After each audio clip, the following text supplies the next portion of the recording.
화가들이 잘 알듯이 우리나라의 주택 중 가장 큰 흥미를 불러일으키는 것은 일반적으로 가난한 사람들이 사는 꾸밈새가 전혀 없고 소박하기 짝이 없는 통나무 집들과 오두막 집들이다. 그런 집들을 한 폭의 그림으로 만드는 것은 그 집들을 껍질 삼아 사는 거주자의 생활이지 밖에 나타난 외견상의 어떤 특이성만은 아닌 것이다. 교회에 사는 시민들의 상자 모양의 집들도 그들의 생활이 소박하고 흔쾌한 것이 될 때, 또는 주택 양식에 있어 인위적인 효과를 내려고 애쓰지 않을 때, 이 집들 또한 우리들의 관심을 끌게 될 것이다. 건축적 장식의 대부분은 글자 그대로 공허한 것이어서 9월에 강풍이 불어닥치면 빌려온 깃털처럼 몸에 상처 하나 주지 않고 다 날아가 버릴 것이다. 지하실에 올리브나 포도주를 저장해 놓지 않은 서민들은 건축이라는 것 없이도 살 수 있다. 만약 문학에서 문체의 장식에 대하여 이와 똑같은 야단법석이 벌어졌다면, 그리하여 우리의 교회를 짓는 건축가가 처마돌림띠에 많은 시간을 쓰듯이 인류의 불멸의 작품들을 쓴 사람들이 그랬다면 어떻게 됐을까? 이른바 순수문학과 순수미술, 그리고 이를 강의하는 교수들은 이렇게 하여 생겨난 것이다. 사람들은 기둥 몇 개를 자기 위나 자기 밑에 어떻게 비스듬히 세울 것인가, 또는 자기의 상자 위에 무슨 색을 칠할 것인가 등에 꽤나 신경을 쓰고 있다. 그래도 그가 집주인이란 의미에서 스스로 기둥을 배정했거나 집의 색깔을 칠했다면 다소 의미가 있을 것이다. 그러나 집주인의 넋은 이미 빠져나가버려 집 짓는 것은 자신의 관을 만드는 일, 즉 무덤의 건축술이 되어버렸다. 사실 목수라는 말은 관을 만드는 사람의 또 다른 이름에 지나지 않는다. 어떤 사람은 절망한 나머지, 또는 인생에 냉담해진 나머지 이렇게 말한다. 당신 발밑에 한 줌의 흙을 집어 당신의 집을 흑색으로 칠하라고.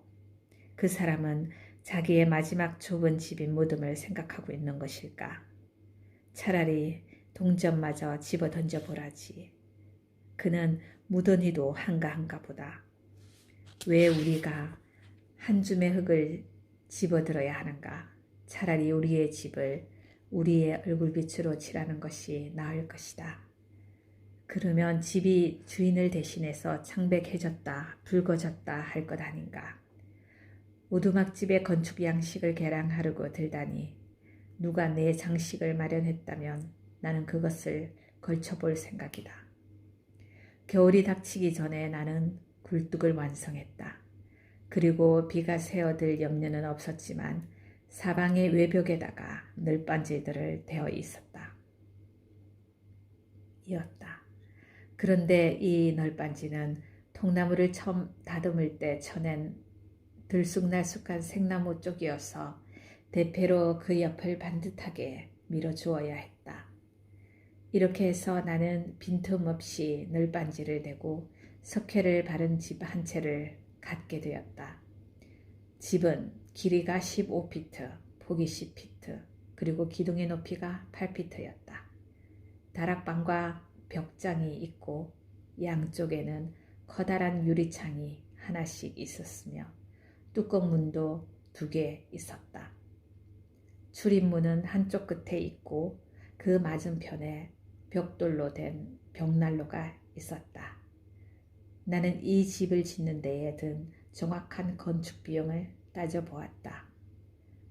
모든 일을 내 스스로 했으니 노임은 제외됐고 사용한 자재에 대해서는 일반적인 시세로 계산했다. 자기 집의 건축 비용을 정확히 알고 있는 사람은 극히 드물고 또 있다고 하더라도 갖가지 자재의 세목별 비용을 알고 있는 사람은 더욱 드물기 때문에 그 명세서를 적어보았다. 판자 8불. 대부분 판잣집 것임. 지붕과 벽에 쓴 헌 널빤지 4불. 외까지 1불 25센트. 유리가 달린 헌 창문 2개 2불 43센트. 헌 벽돌 1000개 4불. 석회 2통 2불 40센트. 값이 비싼 편이다. 석회 쏨 31센트. 필요 이상의 불량임. 벽난로용 철제 틀 15센트. 못 3불 90센트. 돌적이 및 나사못 14센트. 빗장 10센트. 백묵 1센트. 운반비 1불 40센트. 상당 부분 내 등으로 날랐음. 합계 28불 12센트 2분의 1센트. 당시 1845년 1불은 현재 1불보다 약 30배의 가치를 가졌던 것으로 추정됨. 이것이 내가 사용한 자재의 전부이다. 단 내가 무단 정주자의 권리로서 집 주위에서 가져다 쓴 목재, 돌, 모래는 이 안에 포함되어 있지 않다. 나는 내 통나무 집 바로 옆에 자그마한 헛간도 하나 지었는데 집 짓고 나서 남은 자재를 주로 썼다. 나는 콩코드의 큰 거리에 있는 어느 집보다 웅장하고 호사스러운 집을 하나 지을 생각이다. 단 그 집이 이 통나무 집만큼이나 나를 즐겁게 하고 건축 비용도 이 이상 들지 않는다면 말이다. 이리하여 나는 자기 집을 원하는 학생이라면 누구든 그가 현재 해마다 내고 있는 집세 정도의 비용을 가지고 평생 동안 살만한 집을 장만할 수 있다는 것을 알았다. 내가 조금 도가 넘게 자랑하는 것 같이 보인다면 나는 내 자신을 자랑하는 것이 아니라 실은 전 인류를 자랑하고 있노라고 변명하고 싶다. 그리고 내가 결점과 모순을 지니고 있다 하더라도 그것이 내가 한 말의 진실성에는 영향을 미치지 못한다. 나 자신 큰소리 치는 기질과 위선적인 면이 다소 있지만 사실 자신의 쌀과 자신의 결을 항상 가리기란 조금 힘들며 이 때문에 나도 다른 사람만큼이나 아쉬워하는데 이 점에서만큼은 자유롭게 숨쉬고 사지를 펴보고 싶다. 그렇게 하는 것이 정신적으로나 육체적으로나 좋으리라. 그리고 나는 겸손하기 위하여 악마의 대변인이 될 생각은 조금도 없다. 나는 진실을 위하여 좋은 발언을 하고자 힘쓸 것이다. 하버드 대학에서는 현재 내가 쓰는 방보다 조금 더 큰 학생방에 대하여 1년에 30불이나 되는 방세를 받고 있다.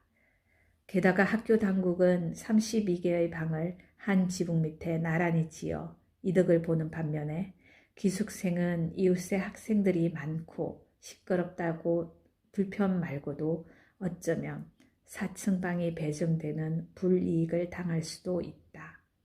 만약 우리가 이런 면에서 좀 더 현명했더라면 교육의 양을 줄일 수 있을 뿐만 아니라 교육비도 대폭 절감할 수 있을 것이라는 생각을 하지 않을 수 없다. 하버드 대학이나 또는 다른 대학에서 학생들이 필요로 하는 여러 시설을 학생과 학교 당국이 서로 효과적으로 관리한다면 현재 학생들이나 그들의 부형이 치르는 희생은 10분의 1로 줄어들 수도 있다. 비용이 가장 많이 드는 사항이 학생들이 가장 원하는 사항은 아니다. 예를 들자면 수업료는 학비 가운데 큰 몫을 차지하고 있지만 같은 또래의 사람들 중 가장 교양이 있는 부류, 즉 대학 동기들과 접촉함으로써 얻어지는 훨씬 더 가치 있는 교육은 돈이 들지 않는다. 흔히 대학을 설립하는 방법은 일정에게 기부금을 모은 다음 건축업자를 끌어들여 공사계약을 맺는 식으로 추진된다. 실은 극도의 신중성을 가지고만 따라야 할 분업의 원칙이 여기서는 그 극단까지 맹목적으로 추종되는 것이다. 이들 건축업자들은 이 사업을 투기적으로 하는 사람들인데 기초공사를 시키기 위하여 아일랜드 사람들이나 다른 노동자를 고용한다. 이렇게 하는 동안 그 대학에 다닐 예정인 학생들은 대학에 들어올 준비를 한다.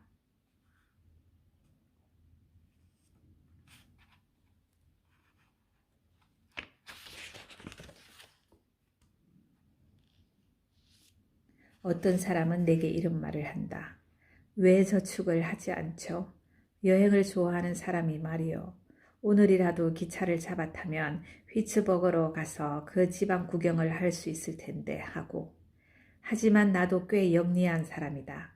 나는 빠른 여행자란 자기 발로 가는 사람이라는 것을 알고 있다. 나는 그 친구에게 우리 두 사람 중 누가 빨리 그곳에 도착하는가 시합을 해보자고 한다. 피츠버그까지 거리는 30마일이고 차비는 90센트이다. 이 돈은 거의 하루의 품삯에 해당한다. 나는 바로 이 철도 노선에서 일했던 노동자의 품삯이 하루에 60센트였던 것을 기억한다. 아무튼 나는 당장 도보로 길을 떠나 밤이 되기 전에 그곳에 도착한다. 나는 일주일 내내 그런 속도로 여행해 본 적이 있다. 당신은 그동안 차비를 버느라고 수고했을 것이고 아마 내일쯤이나 그곳에 도착하든가 또는 운이 좋아 제때에 일거리를 구했으면 오늘 밤에라도 도착할 것이다. 당신은 휘츠버그에 가는 대신 하루의 대부분을 이곳에서 일을 하느라고 보냈을 것이다. 설사 철도가 온 지구상에 미치지 않는 곳이 없더라도 나는 당신보다는 항상 앞서가리라고 생각한다. 그리하여 지방을 구경하고 경험을 쌓고 하는 일이라면 바로 그것 때문에 나와 당신은 더 이상 알고 지내는 일이 없게 될 것이다. 이러한 것이 바로 어떤 사람도 속일 수 없는 보편적인 법칙이며 철도에 관하여도 이와 똑같은 이야기를 할 수 있다. 세계 방방곡곡에 철도를 놓아 모든 인류가 이용할 수 있게 하는 것은 지구의 온 표면에다 길을 닦아놓는 것과 같다.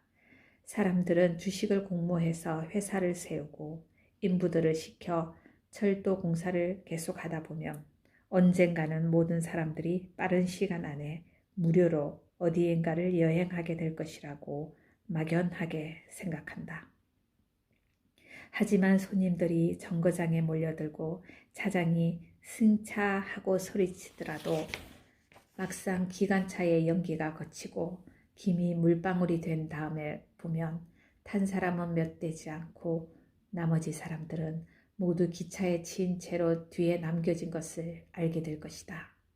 신문은 또 하나의 불행한 사건이라고 부를 것이고 또 사실 그렇기도 하다.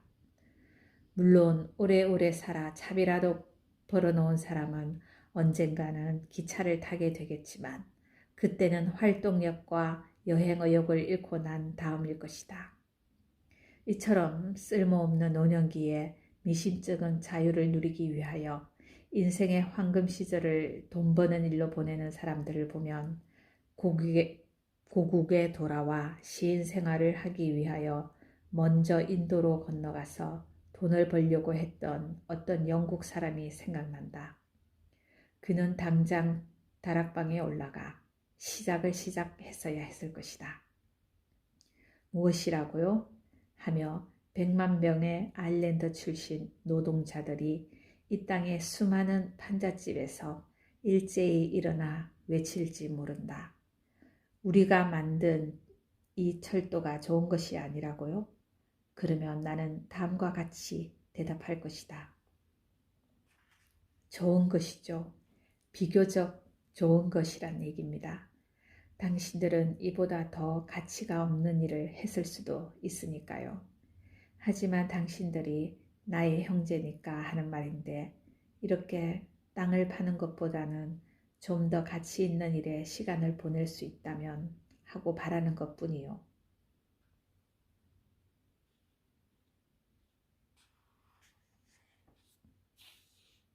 집을 채 다 짓기 전에 무슨 정직하고도 기분에 맞는 방법으로 10불이나 12불쯤 벌어 임시 비용을 충당할 생각으로 집 근처에 2에이크 반쯤 되는 푸석푸석한 모래땅에 강남콩을 심었다. 그리고 그 한쪽에는 감자, 옥수수, 완두콩과 무를 심었다. 그 밭 일대는 모두 11에이크로 대부분 소나무와 호두나무가 자라고 있었으며 그 전해에 에이크당 8불 8센트의 가격으로 팔렸었다. 어떤 농부는 이 땅을 가리켜 찍찍거리는 다람쥐나 기른다면 몰라도 그 외에는 아무짝에도 쓸모없는 땅이라고 말했다. 나는 그 땅에 비료를 전혀 주지 않았는데 그것은 내가 땅 임자도 아니고 단지 잠시 부쳐먹는 사람에 지나지 않는 데다 그 땅을 다시 경작하리라고 생각지 않았기 때문이다. 사실 밭 전체에 걸친 일괄적인 김매기 작업 한번 제대로 못했다. 그 밭을 쟁기로 갈 때 나는 그루터기를 여러 개 캐냈는데 이것들은 오랫동안 땔감이 되었다. 또한 캐낸 자리는 조그맣고 둥근 처녀지가 되어 여름에는 다른 곳보다 강남콩이 무성히 자라 언뜻 알아볼 수 있었다. 나머지 땔감은 집 뒤에 죽어 넘어져 상품 가치가 거의 없는 고목나무와 호숫가에 떠내려온 유목으로 충당했다. 쟁기로 밭을 갈 때는 소 한 쌍과 인부 한 사람을 사야 했는데 쟁기질은 나 자신이 직접 했다. 내가 첫 해의 농사에 들인 비용은 용구 및 종자대와 품삯 등 모두 14불 72센트 반이었다. 옥수수 씨앗은 그냥 얻었다. 많은 양을 심는 것이 아니라면 씨앗값은 별 문제가 되지 않는다. 내가 얻은 수확은 강남콩이 12부쉘, 감자가 18부쉘에다 약간의 완두콩과 옥수수였다. 노란 옥수수와 무는 철을 놓쳐 걷어들일 만한 게 없었다. 이렇게 해서 내가 농사로 얻은 수입은 모두 23불 44센트였다. 손익 계산을 해보면 수입 23불 43센트, 지출 14불 72센트, 2분의 1센트. 순이익은 8불 71센트, 2분의 1. 그 외에 내가 그동안 먹은 농작물은 따지지 않더라도 이 계산을 할 때쯤에는 약 4불 50센트어치의 농작물이 수중에 남아 있었다. 나의 농사는 그해 콩코드의 어느 농부보다도 성공적인 것이었다는 것을 나는 확신하고 있다. 다음 해의 농사는 더 잘 지었다고 할 수 있다. 그것은 내가 우선 꼭 필요한 만큼의 땅, 즉 3분의 1 에이크의 땅을 내 스스로 파엎을 수 있었기 때문이다. 다음으론 아서영의 저서를 포함해서 농업에 관한 수많은 유명한 책들이 있지만 그 책들이 가르쳐주지 않는 다음과 같은 사실들을 알아냈기 때문이다. 즉 사람이 소박한 생활을 하며 자신이 직접 가꾼 농작물만을 먹되 필요한 만큼만 가꾸며 또한 거두어들인 농작물을 충분치도 않은 양의 호사스러운 기호식품과 바꾸려 들지 않는다면 그는 단지 몇 라드의 땅만 일구어도 충분히 먹고 살 수 있다는 것이다.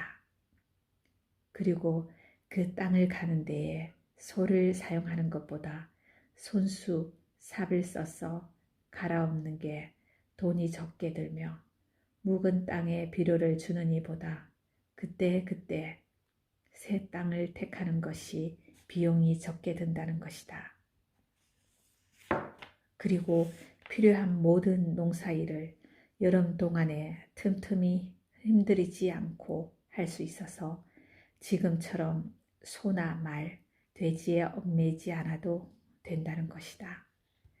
나는 현재의 경제나 사회제도의 성패에는 이해관계가 없는 사람의 입장에서 공평하게 이 문제를 논하고 있는 것이다.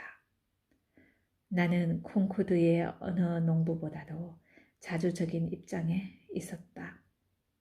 그것은 내가 집이나 농장에 얽매여 있지 않았고 아무 때나 나의 유별난 성향을 따를 수 있었기 때문이다. 나는 이미 그들 농부보다 더 잘 살고 있었으며 내 집이 타버리거나 농사에 실패했더라도 나는 전이나 다름없이 여유 있게 살았을 것이다.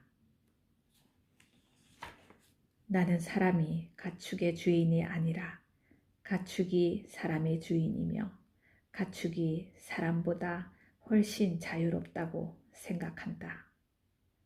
사람과 소는 이를 서로 교환해야 한다. 그러나 우리가 필요한 일만 생각한다면 소가 더 유리한 입장에 있는데 그것은 그들의 농장이 훨씬 넓기 때문이다.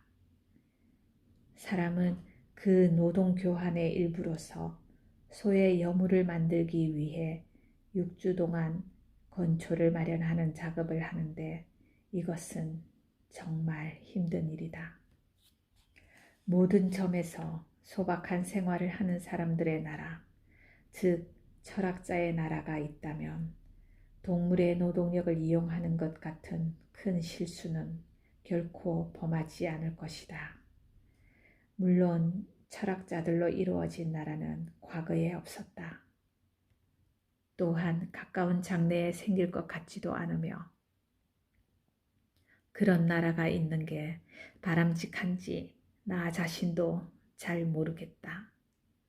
그러나 나 같으면 말이나 소를 길들여서 무엇인가 내 일을 거둘 수 있도록 하숙생으로 받아들이지는 않겠다. 잘못하면 내가 마부나 목동 신세가 될지도 모르니 말이다. 그리고 설사 그렇게 함으로써 사회가 덕을 보는 것처럼 보일지라도 갑의 이득이 을의 손실이 되지 않는다고 단언할 수 없으며 마구간지기 소년이 그의 주인만큼 만족을 얻을 이유가 있다고 단언할 수는 없다.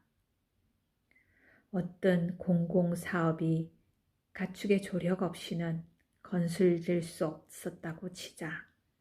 또 인간으로 하여금 그 작업의 준공의 영광을 소나 말과 나누어 가진다고 치자. 그렇다면 이 경우 인간은 스스로에게 더 가치 있는 일을 이루어내지 못했을 것이라는 결론이 내려지는가? 사람이 가축의 힘을 빌어 불필요하거나 기회적인 일뿐만 아니라 사치스럽고 낭비적인 일까지 하기 시작하면 몇몇 사람들이 소와 바꾸어서 하는 일을 떠맡아서 하게 되는 것은 다시 말하면 몇몇 사람들이 가장 강한 자들의 노예가 되는 것은 불가피한 것이다. 그리하여 사람은 자신의 내부에 있는 짐승을 위해서 일할 뿐만 아니라 이의 상징으로서 자기의 외부에 있는 짐승을 위해서도 일하게 된다. 우리는 수많은 훌륭한 벽돌집과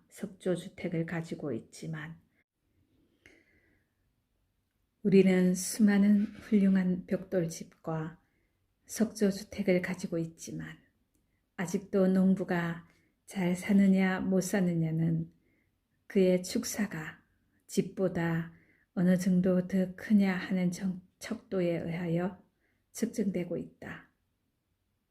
우리 고을은 인근 지역에서는 가장 큰 규모의 축사와 마구간들을 가지고 있다고 알려져 있고 공공 건물들의 규모도 결코 뒤치지 않고 있다. 그러나 군에는 종교의 자유와 언론의 자유를 실천할 만한 장소는 거의 없다시피 하다. 여러 민족들이 자신을 후대에 기념하게 하려는 방법으로 건축물을 이용해서는 안 되겠지만 추상적 사고력을 이용해서 안 될 이유는 없으리라. 바가바드 기타는 동양의 모든 유적보다도 얼마나 더 멋있는가. 탑들과 신전들은 군주들의 사치품이다. 소박하고 자주적인 인간은 어느 군주의 지시에 따라서도 일하지 않는다. 천재는 어느 황제의 시종이 아니며 그의 소재는 극히 소량을 제외하고는 금도 아니고 은도 아니고 대리석도 아니다. 그러면 도대체 무슨 목적으로 그처럼 많은 돌들이 다듬어지고 있는가? 내가 아르카디아에 갔을 때 나는 그곳에서 돌 다듬는 광경을 볼 수 없었다. 여러 민족들을 그들이 다듬어서 남긴 석재의 양으로 자신들에 대한 추억을 영구화하려는 광적인 야망에 사로잡혀 있다. 차라리 그만한 노력을 자신의 품행을 가다듬는데 바쳤다면 어땠을까? 한 조각의 양식은 달까지 솟아오른 기념비보다 더 기를 만한 것이 아닌가. 제발 돌들은 제자리에 그냥 놓아두어라. 테베의 장관은 천박한 장관이었다. 인생의 참다운 목적으로부터 멀리 떠나가 버린 100개의 대문을 가진 테베의 신전보다는 어느 정직한 사람의 밭을 둘러싸고 있는 자그마한 돌담이 더 의미가 있다. 야만스럽고 이교도적인 종교와 문명은 화려한 신전들을 짓는다. 그러나 기독교는, 참다운 기독교는 그런 짓을 하지 않는다. 한민족이 다듬는 돌은 대부분 그들의 무덤으로 간다. 그들은 그야말로 스스로를 생매장하는 것이다. 피라미드에 대해서 말할 것 같으면 그처럼 많은 사람들이 어떤 야심만만한 멍청이의 무덤을 만드느라고 자신들의 전 인생을 허비하도록 강요되었다는 사실 말고는 별로 놀라울 것이 없다. 차라리 그 작자를 나일 강물에 쳐박아 죽인 다음 그 시체를 개에게 주어 뜯어먹게 하는 것이 더 현명하고 당당했으리라. 이들 무덤 일꾼들이나 그 속에 묻힌 자를 위해서 무슨 변명거리를 생각해 볼 수도 있겠지만 지금은 그럴 시간이 없다.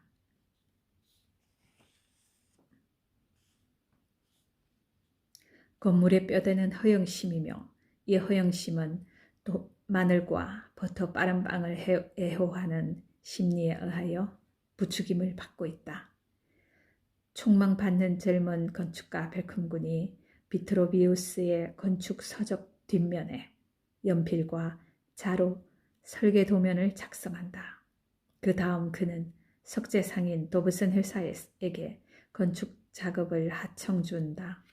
드디어 30세기의 세월이 그 건물을 내려다보기 시작하면 인류는 그것을 올려다보기 시작하는 것이다. 나는 그동안 마을에 내려가 측량일과 목수일 그리고 여러 가지 막리를 해서 13불 34센트를 벌었다. 말하자면 나는 손가락 수만큼이나 다양한 직업을 가지고 있었던 것이다.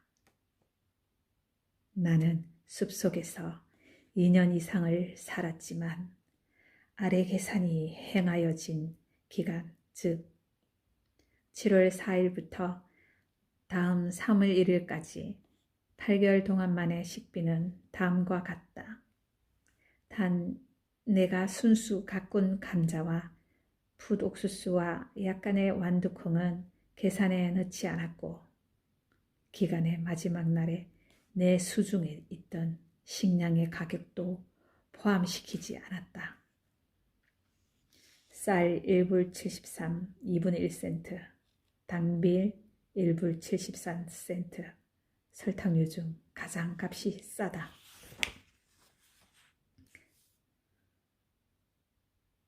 그렇다 나는 모두 8불 74센트 어치를 먹었다. 내가 얼굴을 붉히지 않고 이처럼 나의 약점을 밝히는 것은 대부분 독자들도 나와 똑같은 약점을 가지고 있으며 그들의 행적도 활자화하고 보면 더 나을 것이 없으리라는 것을 내가 알고 있기 때문이다. 다음 해에는 나는 가끔 물고기를 잡아 저녁으로 먹었으며 한 번은 내 콩밭을 망쳐놓은 우드척 한 마리를 때려잡은 적도 있었다. 동양 사람 같으면 전생시켰다는 표현을 썼겠지만 아무튼 이놈을 때려잡아 시름 삼아 먹어보았다.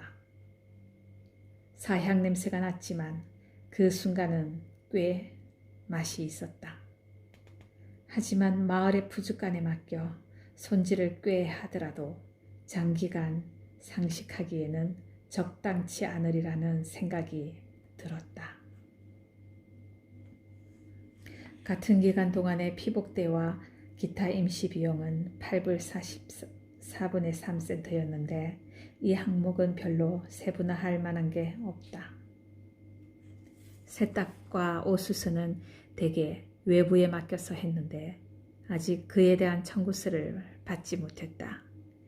이 비용을 제외하면 내가 지출한 총 액수는 아래와 같다. 이 금액이 지역에 살면서 부득이 나가게 되는 돈의 전부이다. 주택 28불, 1년간의 영농비 14불, 8개월간의 식비 8불, 8개월간의 피부비 기타 8불, 8개월간의 등유 기타 2불, 합계 61불. 이제 나는 스스로 벌어서 생계를 유지해야 하는 독자층에게 말한다. 위의 지출을 충당하기 위해 농산물을 판매했는데 그 대금으로 23불 44센트를 받았다. 지출 총액에서 이 수입 총액을 빼면 25불 21과 4분의 3센트의 부족액이 생기는데 이것은 내가 애초에 가졌던 착수금과 그에 거의 비슷한 금액이었으며 또 앞으로 발생할 지출의 규모를 말해주었다. 그러나 나는 여가와 자립과 건강을 확보했고 거기에다가 내가 원하는 날까지 살 수 있는 안락한 집을 얻었던 것이다. 이러한 통계는 얼른 보기는 우발적이고 아무런 참고도 안 될 것 같이 보일지 모르나 실은 완벽에 가깝게 작성되었으며 그 자체로 어떤 가치를 지니고 있다. 내가 입수한 것은 하나도 빠짐없이 전부 계산에 집어넣었다. 위의 계산을 보면 식대로 나간 돈은 주당 27센트쯤 된다. 이때 이후 거의 2년간의 나의 식량은 이스트를 넣지 않은 호맥분과 옥수수가루, 감자, 쌀, 아주 적은 양의 소금에 절인 돼지고기, 당밀, 소금, 그리고 마시는 물이었다. 인도 철학을 그처럼 좋아하는 내가 쌀을 주식으로 삼은 것은 당연한 일이라고 하겠다. 고질적으로 남의 흠을 잡는 사람들의 비난에 대비하기 위하여 내가 가끔 외식을 했다는 사실을 여기에서 밝히는 것이 낫겠다. 나는 과거에도 가끔 외식을 했으며 앞으로도 그러리라고 생각하는데 가게에 누가 되는 때가 많다. 그러나 이미 얘기한 것처럼 외식이 하나의 항구적 요소가 되었으므로 지금과 같은 비교적인 진술에는 하등의 영향을 끼치지 않는다고 본다. 내가 2년 동안의 경험에서 배운 것은 첫째로는 이처럼 높은 위도에서도 사람이 자신의 필요한 식량을 얻는 데에는 믿을 수 없을 만큼 적은 노력밖에 들지 않는다는 사실이다. 둘째로는 사람이 동물처럼 단순한 식사를 하더라도 체력과 건강을 유지할 수 있다는 것이다. 나는 콩밭에서 캐낸 쇠비름을 끓여서 소금을 친 것만 가지고도 만족스러운, 정말 여러 면에서 만족스러운 식사를 했다. 여기서 쇠비름의 라틴어 이름을 적는 것은 그 이름이 풍기는 향미 때문이다. 진실로 말하건대 분별 있는 사람이라면 평화스러운 보통날에 점심때에 갓 따온 옥수수를 넉넉히 삶아 거기에 소금을 좀 뿌려 먹는 것 말고 무엇을 더 바라겠는가. 내 식단이 약간이나마 다양성을 보인 것은 건강상 이유가 아니라 식욕의 요구에 응했기 때문이다. 그럼에도 불구하고 사람들은 필요한 양식이 아니라 사치성 식품이 없어 흔히 굶주리는 경지에까지 도달했다. 내가 아는 어떤 부인은 자기 아들이 물만 마셨기 때문에 생명을 잃었다고 생각하고 있다. 독자는 내가 이 문제를 영양학적 관점이 아니라 경제적 관점에서 다루고 있음을 알 것이다. 그러므로 독자는 저장실에 식료품이 가득 차 있지 않는 한 나와 같은 절제 생활을 감히 시도해 보려고 하지 않을 것이다. 내가 처음 만든 빵은 옥수수 가루에 소금을 조금 넣어 구운 진짜 시골식 빵이었는데 집 밖에 불을 피워놓고 널빤지 위나 집 지을 때 잘라 쓰고 버린 나무 토막의 한쪽 끝에 올려놓고 구운 것이었다. 하지만 이 빵은 연기가 스며들어 송진 냄새가 나기 일쑤였다. 나는 또 이 밀가루 빵도 만들어 보았다. 결국에는 호мет분과 옥수수 가루를 섞어서 구운 빵이 가장 맛이 있고 만들기도 쉽다는 결론을 얻었다. 추운 날 마치 이집트인이 달걀을 인공 부화시킬 때 그러하듯이 조심스럽게 지켜보며 이리 뒤집고 저리 뒤집고 하여 빵을 연상 구워낸 것은 여간 큰 즐거움이 아니었다. 이 빵들은 내 스스로 승숙시킨 진정한 곡식의 과일이었으며 다른 고귀한 과일들 못지않은 향기를 지니고 있었다. 이 향기를 가급적 오래오래 보존하기 위하여 나는 빵들을 헝겊에 싸서 보관했다. 나는 빵 굽는 방법에 대해서도 공부를 했다. 이 고색 창연하고 우리에게 필수 불가결한 빵 굽는 방법을 연구하기 위하여 여기저기 사계의 권위를 참조하기도 하며 효모가 들어있지 않은 최초의 빵이 만들어진 원시 시대까지 거슬러 올라갔다. 야생의 나무 열매와 짐승 고기만을 먹어오던 인류는 이때 처음으로 빵이라는 음식의 부드러움과 세련됨에 접하게 된 것이다. 시대를 서서히 내려오다가 인류는 우연히 밀가루 반죽에 누룩이 생기는 것을 발견하며 여기서 빵을 발효시키는 과정을 배우게 된다. 그 후 여러 종류의 발효법을 거쳐 드디어 생명의 양식이라고 하는 달고 맛 좋고 건강에 좋은 빵에 이르게 된다. 효모를 어떤 사람들은 빵의 혼, 즉 빵의 세포 조직을 충만시키는 영혼이라고 생각하는데 이것은 오랜 세월에 걸쳐 성화처럼 경건하게 보존되어 내려왔다. 메이플라워호가 신대륙으로 올 때 한 병의 효모도 신주단지처럼 모셔진 채 바다를 건너와 미국을 위해 그 사명을 다하였던 바 지금도 그 영향은 커다란 물결이 되어 이 나라 방방곡곡에 널리 부풀어 올라 퍼지고 있다. 이 효모를 나는 마을에 가서 꼬박꼬박 충실하게 사오곤 했는데 어느 날 아침 그 사용법을 깜빡 잊고 효모를 데워버리고 말았다. 그 사고로 말미암아 나는 효모도 반드시 필요한 것은 아님을 알게 되었다.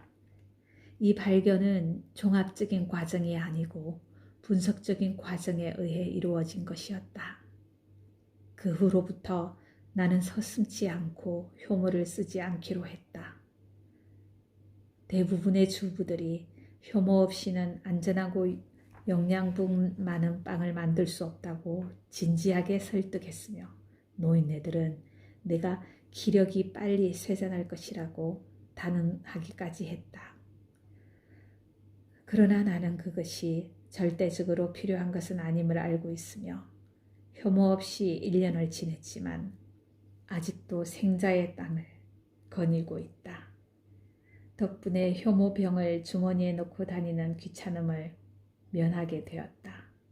그걸 넣고 다니다 보면 마개가 튀면서 내용물이 쏟아지는 사태가 가끔 벌어졌던 것이다. 효모는 쓰지 않는 편이 보다 간편하고 모양새도 좋다. 인간은 어떤 기후나 환경에도 적응해 나갈 수 있는 능력을 가진 동물인 것이다. 나는 빵에다 탄산소다나 기타 어떤 산이나 알칼리도 넣지 않았다. 결국 내가 사용한 방법은 기원전 2세기에 로마의 정치가 카토가 권했던 빵 굽는 법을 따른 것처럼 보일 수도 있겠다. 그가 권하는 방법을 나는 이렇게 옮겨보았다. 밀가루 반죽은 다음과 같이 한다. 먼저 손과 반죽 그릇을 잘 씻는다. 그릇 속에 밀가루를 담아 서서히 물을 부어 잘 익힌다. 반죽이 된 다음에는 빵 모양을 만들어 뚜껑을 덮고 굽는다. 즉, 빵 굽는 솥에 넣고 구우라는 뜻이다. 효모에 대해서는 한마디의 말도 없다.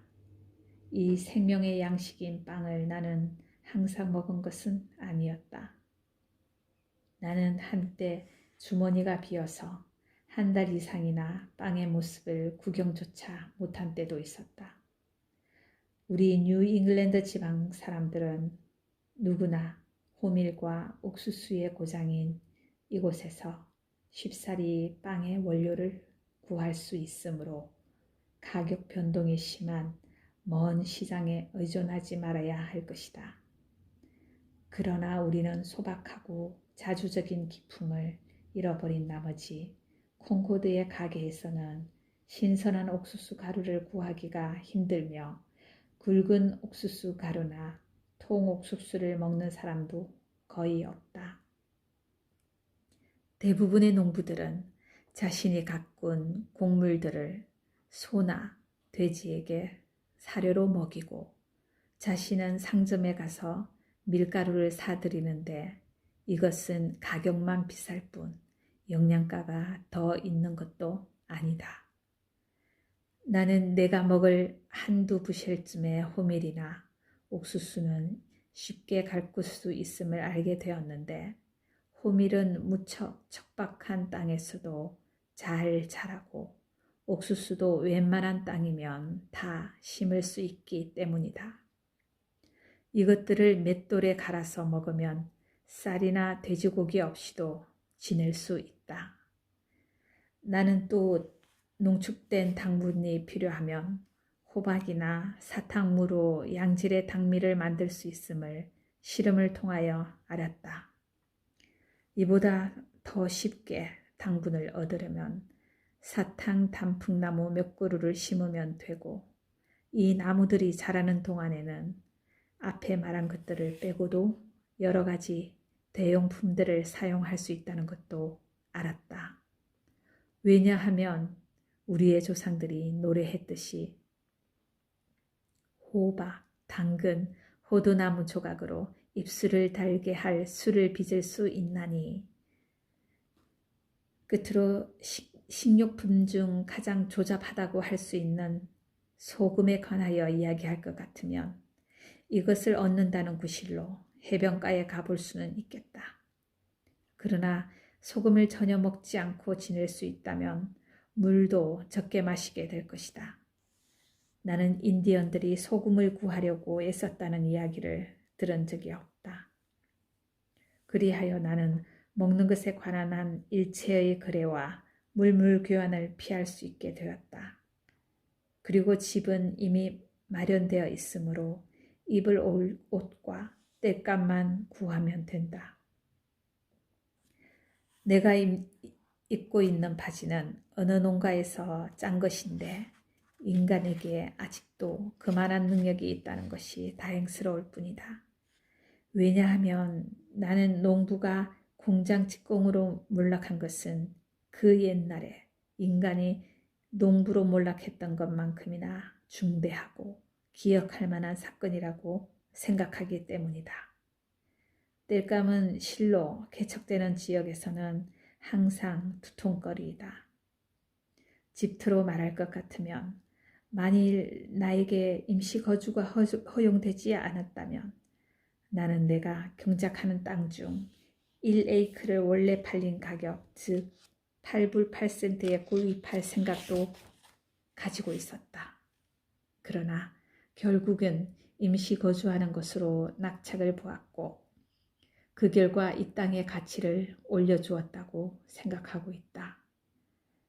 세상에는 남의 말이란 통 믿지 않는 부류의 사람들이 있는데 때때로 이들은 나에게 채식만 하면서 살 수 있느냐는 등의 질문을 한다. 그럴 때면 나는 문제의 핵심을 찌르기 위해 왜냐하면 핵심은 신념이니까 대못만 먹고도 살아갈 수 있노라고 대답해 주곤 한다. 그 사람들이 이 말을 알아듣지 못한다면 그들은 내가 이 책에서 말하고자 하는 바를 대부분 이해하지 못할 것이다. 나는 다음과 같은 실험이 행해졌다는 것을 듣고 기뻐한 적이 있다. 즉, 어떤 청년이 2주일간을 자신의 치아를 절구 삼아 속대가 붙어있는 날 옥수수만을 먹으며 살았다는 실험 말이다. 다람쥐 족속들도 이와 똑같은 실험을 해서 이미 성공한 바 있다. 인류는 이런 종류의 실험에 꽤 흥미를 느끼고 있다. 단 이가 빠져 이런 실험이 곤란한 할머니나 죽은 남편의 재산을 정미소에 투자해 놓은 가부들은 깜짝 놀라겠지만 말이다. 가구에 대해서 말할 것 같으면 일부는 내가 손수 만들었고 나머지 중 계산서에 넣지 않은 것들은 한 푼도 비용이 들지 않은 것들이다.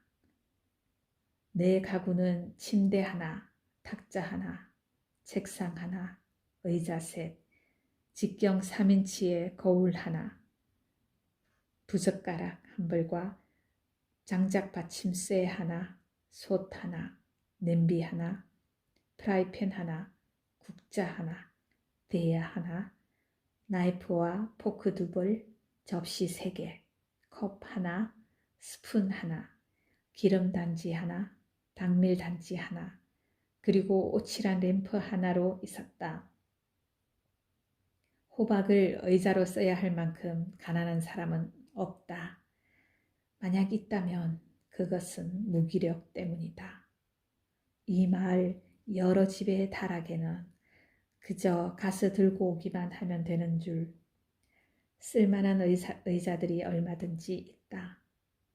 가구라고 다행히도 나는 가구점에 신세를 지지 않고도 앉거나 설 수 있다.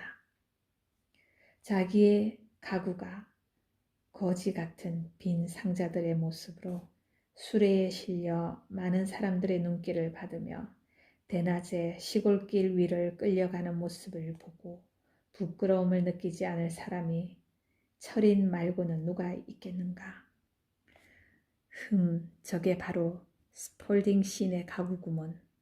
이삿짐만 보았으는 그게 소위 부자라는 사람의 것인지 또는 가난한 사람의 것인지 나는 분간할 수가 없었다.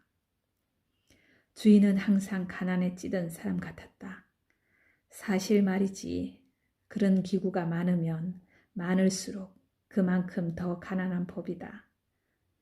그런 이삿짐 하나는 판잣집 10채에 들어있던 것을 모아놓은 것처럼 보인다. 한 채의 판잣집이 가난의 상징이라면 이것은 10배나 더 가난한 모습인 것이다. 우리가 이사를 가는 목적이 무엇인가? 이런 가구, 이런 껍데기를 버리자는 것이 아닌가? 그래서 마침내 이승에서 저승으로 갈 때도 그곳에 새로이 마련된 가구를 쓰며 이승의 것들을 태워버리자는 것이 아닌가. 그렇지 않으면 이러한 덫들을 우리의 허리띠에 매달고 이것들을 질질 끌면서 우리가 숙명적으로 가야 할 거친 황야를 힘들게 가야만 할 것이다. 덫에 걸린 꼬리를 잘라내고 달아난 여우는 운 좋은 놈이었다.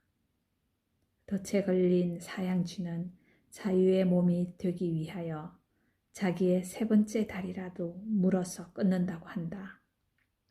인간이 자신의 탄력성을 잃은 것은 놀라운 일이 아니다. 인간은 얼마나 자주 궁지에 빠지는가. 여보시오 선생, 외람단 말이지만 궁지에 빠진다는 게 도대체 무슨 말이오? 당신이 예민한 관찰력의 소유자라면 사람을 만날 때 그 사람 뒤로 그가 소유하는 모든 것과 자신의 것이 아닌 척하는 물건들, 심지어는 부엌 가구와 기타 그가 계속 모아두면서 태워버리지 못하는 온갖 잡동사니들을 볼 수 있을 것이다. 그는 이것들에 묶인 채로 어떻게든지 앞으로 전진해 보려고 무척 애를 쓰고 있을 것이다. 자신은 옹이 구멍이나 출입문을 빠져나갔지만 썰매에 실은 자신의 가구 짐은 문턱에 걸려 따라 나오지 못할 때 나는 그가 궁지에 빠졌다고 말한다. 나는 어떤 말쑥하고 빈틈없는 사람이 겉보기에는 홀가분하고 자유로운 것 같은데 자기 가구가 보험에 들어있느니 안 들어있느니 하면서 수다를 떨 때는 차라리 연민의 감정을 느낀다. 하지만 제 가구는 어떻게 해야 합니까? 이 아름다운 나비는 거미줄에 걸려든 것이다. 오랫동안 아무 가구도 가지고 있지 않은 것처럼 보이던 사람도 자세히 물어보면 몇 가지나마 남의 집 창고에 보관시켜 놓고 있음을 알게 된다.